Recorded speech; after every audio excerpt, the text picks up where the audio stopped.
Malta, a tiny island in the middle of the Mediterranean, known today for its Catholic traditions, its fortresses, and its unique language. But did you know, over 1,000 years ago, Malta was an Islamic emirate? Arabic was spoken in its streets, minarets dotted the skyline, and the call to prayer was echoed over its harbours. But how did Islam arrive here? How did it flourish? And more importantly, why did it vanish? This is the forgotten Islamic history of Malta. Before Islamic rule, Malta was part of the Byzantine Empire, strategically located between Sicily and northern Africa. It wasn't just some random island, it was a crucial naval outpost. Byzantine ships docked in its harbours, and their influence stretched across the Mediterranean. One of the key weapons that kept Muslim fleets at bay, at least for a while, was the legendary Greek fire. Now let me get something clear. Greek fire isn't some spicy gyro you get at your local kebab shop. This was an advanced and terrifying medieval weapon, an incendiary liquid that could burn on water and was nearly impossible to extinguish.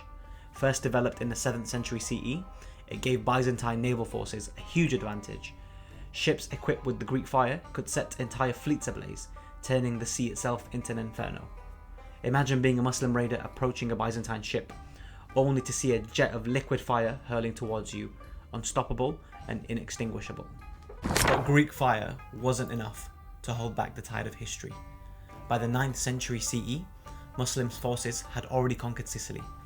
These weren't random raiders, they were organised forces backed by the Aghlabid dynasty, which ruled over what is now Tunisia, parts of Algeria and Libya. Their capital, Kairouan, one of the greatest centres of Islamic learning at the time. The Aghlabids didn't stop at Sicily. From their naval bases in Tunis, near the ancient ruins of Carthage, they launched raids throughout the Mediterranean, targeting Byzantine territories. Malta, sitting right in the middle, was an obvious next step. In 869 CE, the Aghlabids invaded. The Byzantine garrison put up a fight, but ultimately, the island fell under Islamic rule.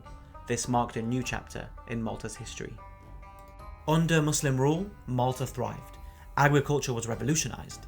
Muslim engineers introduced new irrigation techniques, allowing for farmers to grow crops that wouldn't have thrived before. Citrus groves, cotton fields, and new trade routes transformed the little island's economy. But one of the most enduring legacies of this period was linguistic.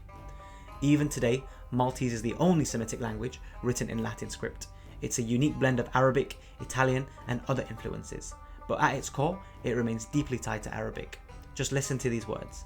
The word for peace is directly taken from the Arabic word for salam. Even the word for God is Allah, straight from the Arabic. And it's not just language. Many surnames and place names in Malta still bear Arabic roots.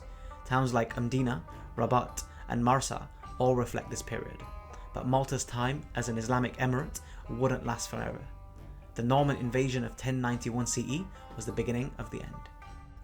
In 1091 CE, the Normans, a European force that had recently conquered Sicily, set their eyes on Malta. Led by Roger I of Sicily, they landed on the island and claimed it for Christendom. Now here's the interesting part. Muslims weren't immediately expelled. Instead, Malta became a tributary state. The inhabitants were still largely Muslim, and Arabic remained the dominant language.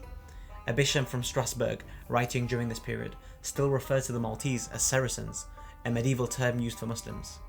This tells us that nearly 40 years after the Norman invasions, Islam was still a majority religion on the island.